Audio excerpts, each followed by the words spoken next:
So, Sino-sino ba Luzon, itong mga contenders na to, Miss Lisa? Sa Luzon, ma'am, kasama si BNS Marites G. Padilla ng Barangay Buena Vista, Madela, Quirino para po sa Region 2. Okay. Yan.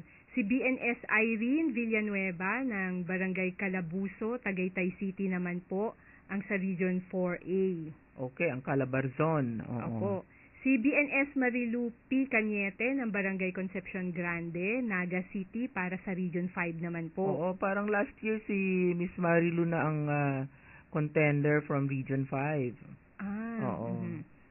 So, sa Mindanao naman po, ma'am, si BNS Lina Guerrero ng Barangay Concepcion Cabasalan, Zamboanga, Sibugay para po sa Region 9. Okay.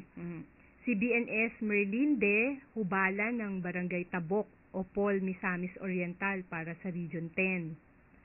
Si BNS Madeline S.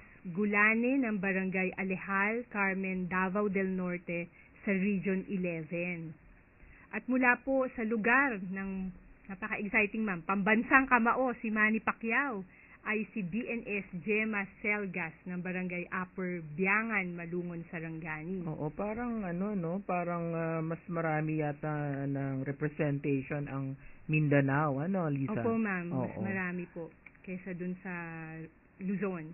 So, sino po kaya ang mananalo? Tiyak. Inaabangan yan at malalaman po natin yan sa October. Patuloy pa rin po yung pagbibigay ng pagsasanay ng NNC sa barangay tungkol po sa promotion of good nutrition in infant and young child feeding. Ang pagsasanay po na ito ay nangyari sa mga sumusunod na lalawigan, lungsod at bayan sa iba't ibang rehiyon ng bansa. Sa Region 4, Puerto Princesa City sa Palawan. Okay. Sa Region 5, sa Uwas, Rapu-Rapu at Libon sa lalawigan ng Albay at sa Legazpi City. Okay. Sa Region 6, sa Iloilo City, Leon at Oton sa lalawigan ng Iloilo, Okay. Bacolod City at La Carlota sa City. malalambing Opo, na ma'am. Sa salita. sa lalawigan ng Negros Occidental. Sa Region 7, sa Candihay, Alicia, Beracha at Garcia Hernandez sa lalawigan ng Bohol. Naman yan. Opo, ma'am. At kasama rin po ang Tagbilaran City. Sa Region 8, Ormoc City, Bato at Mahaplag sa Leyte. At Region 12, Banisilan, Carmen, President Rojas at Midsayap sa Cotabato. Okay. Marami pa rin po ma'am na ititrain ng NNC. Sa katunayan ay malapit nang matapos yung 54 priority food tour. Siguro next week, Lisa, pwede nating ipaalam kung ilan-ilan na itong mga na-train ng NNC, no? Opo, yung dami ng na-train na natin, no? Opo, ma'am. Yung consolidation po ng kung ilan yung mga bilang. Oo.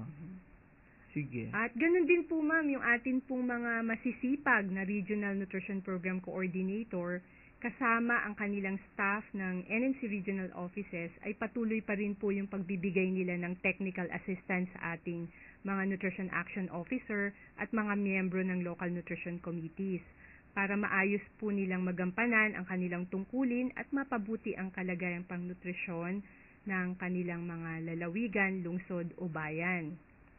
And malaki rin pong tulong sa regional offices po ng NNC ang pagkakaroon ng media partners dahil mas lalo pa pong nabibigyan ng pansin ang kahalagahan ng nutrisyon. Dahil po sa Mind 7, nakapag-produce po ang NNC Region 7 in partnership with GMA7 ng isang interactive game show na kung tawagin ay NutriGame Appeal Na.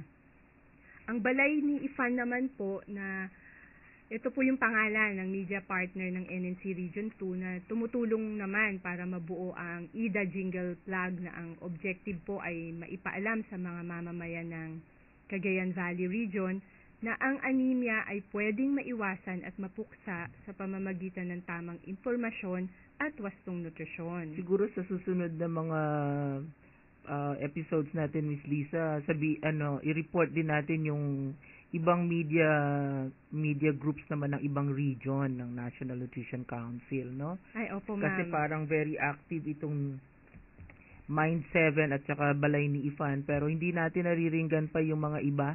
Opo, na ma'am. Opo.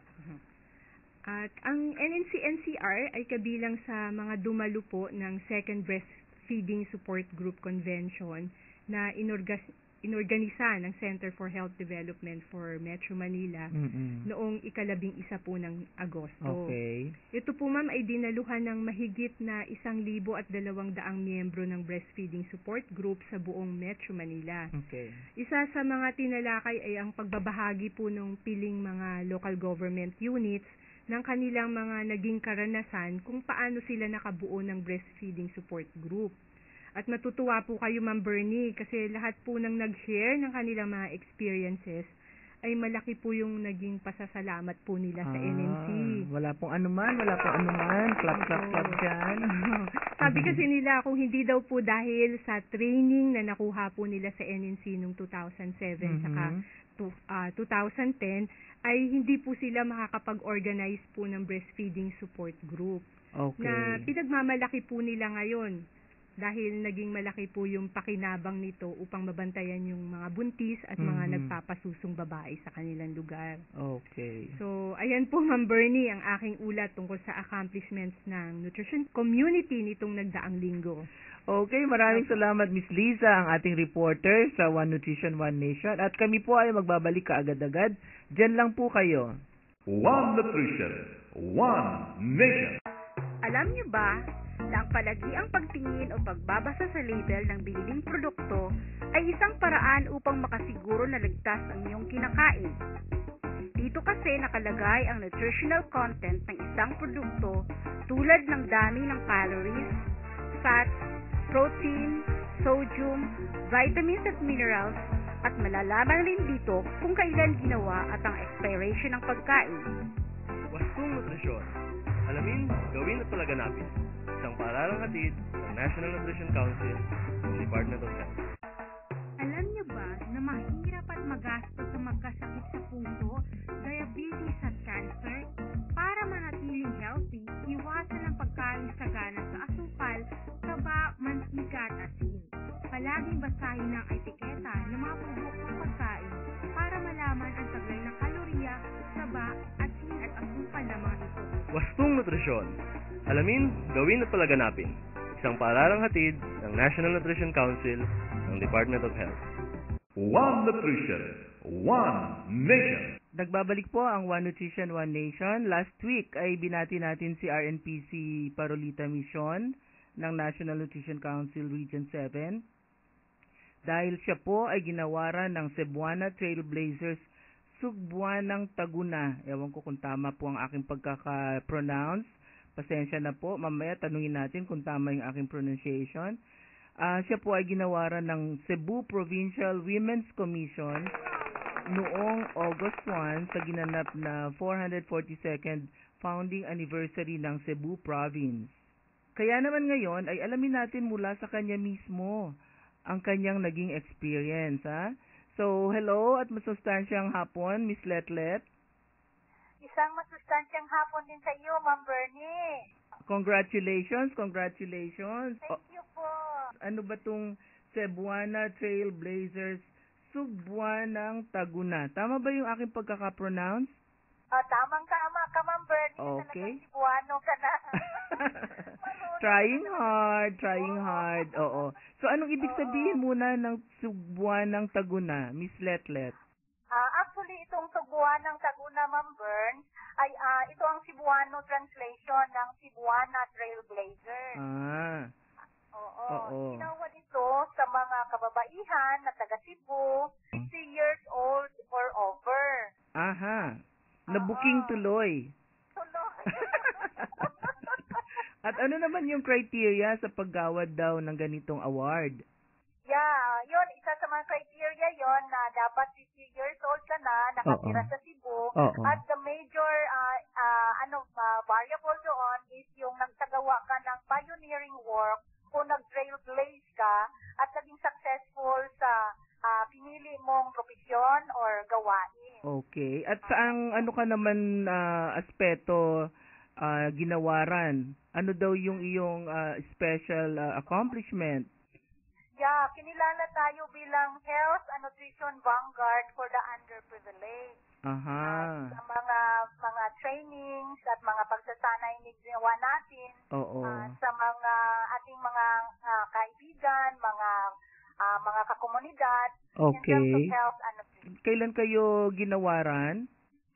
It was a Monday, Ma'am Bern, Oo. August 1.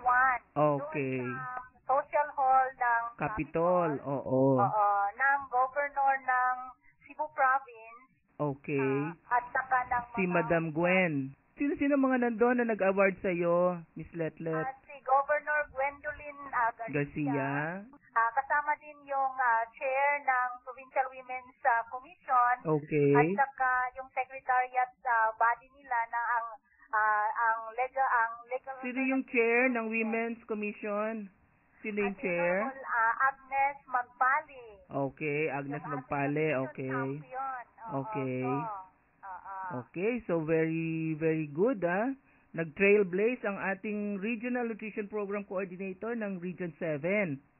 Salamat Alam mo- Bernie, sa iyong pagbati. Oo, alam mo, doktor naman si Miss Letlet. Miss Letlet ang tawag ko, pero actually doktor siya. Nagkaroon din siya on her own, sa sariling sikap ay nakakuha na siya ng doctoral degree. Pero maliban doon, Miss Letlet, naibalita din kasi namin last week na ang Region 7 ang kauna-unahang region na nagsagawa ng Regional Nutrition Awarding Ceremony for 2011 na. Natapos yun na. So baka pwede mo i-share sa ating mga tagapakinig ano yung mga highlights ng event ng inyong Regional Nutrition Awarding Ceremony?